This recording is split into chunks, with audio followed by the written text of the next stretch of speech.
Renungan Harian Kristen hari ini diberi judul Keberlangsungan Umat Allah yang diambil dari Imamat pasal yang ke-20.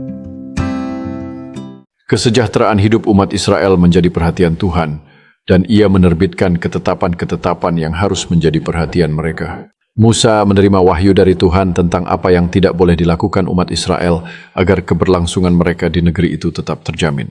Dalam ketetapan-ketetapan tersebut ada larangan yang jelas agar mereka menjauh dari penyembahan berhala dan praktik-praktik yang dapat menjerumuskan mereka. Dalam kisah yang mendalam ini kita melihat Abraham yang dihadapkan pada ujian iman yang paling berat ketika Tuhan memintanya untuk mengorbankan putra tercintanya Ishak.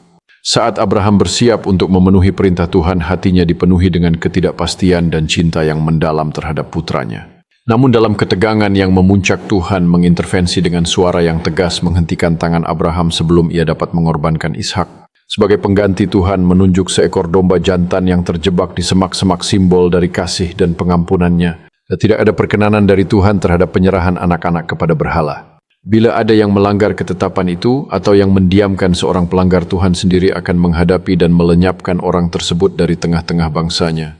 Alasannya jelas bahwa tindakan demikian merupakan kenajisan yang bertentangan dengan kekudusan Tuhan. Setiap tindakan penyerahan demikian hanya akan mendatangkan hukuman yang berat dan mengakibatkan kerusakan dalam komunitas. Dalam konteks ini pesannya menjadi jelas bahwa sebagai Tuhan yang Maha Kudus, Tuhan berkehendak supaya umatnya hidup sebagai bangsa yang kudus di tengah-tengah bangsa yang lain.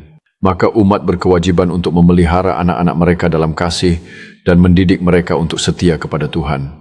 Kita dan anak-anak kita adalah pewaris perjanjian Tuhan yang mesti diperhatikan keberlangsungannya. Caranya adalah dengan menjauhi kebiasaan duniawi yang tercemar. Janganlah kita mencari petunjuk atau pertolongan di luar Tuhan, apalagi mengorbankan anak demi kesuksesan. Hanya dengan setia kepada Tuhan, generasi yang kudus akan lestari di muka bumi ini. Kita harus mengajarkan anak-anak kita nilai-nilai kebaikan dan iman yang kuat. Dengan menanamkan kebijaksanaan dan kepatuhan kepada Tuhan, mereka akan tumbuh menjadi pribadi yang bertanggung jawab. Kita perlu menciptakan lingkungan yang positif dan mendukung bagi mereka untuk berkembang. Dengan keterlibatan aktif dalam kehidupan spiritual mereka, kita menguatkan ikatan keluarga dan komunitas. Setiap langkah kecil yang kita ambil menuju kebaikan akan membentuk masa depan yang lebih cerah. Kita harus berkomitmen untuk menjadi teladan bagi anak-anak kita dalam menjalani kehidupan yang penuh makna. Dengan selalu mengingat ajaran Tuhan dalam setiap tindakan kita, kita menunjukkan kepada mereka jalan yang benar. Kita harus berdoa dan mendukung mereka dalam setiap perjalanan hidup yang mereka jalani. Dengan kasih dan pengertian, kita dapat membantu mereka menghadapi tantangan dunia. Amin.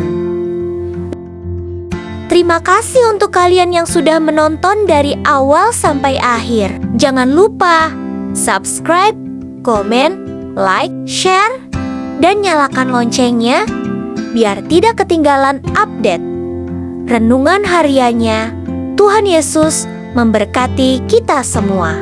Amin.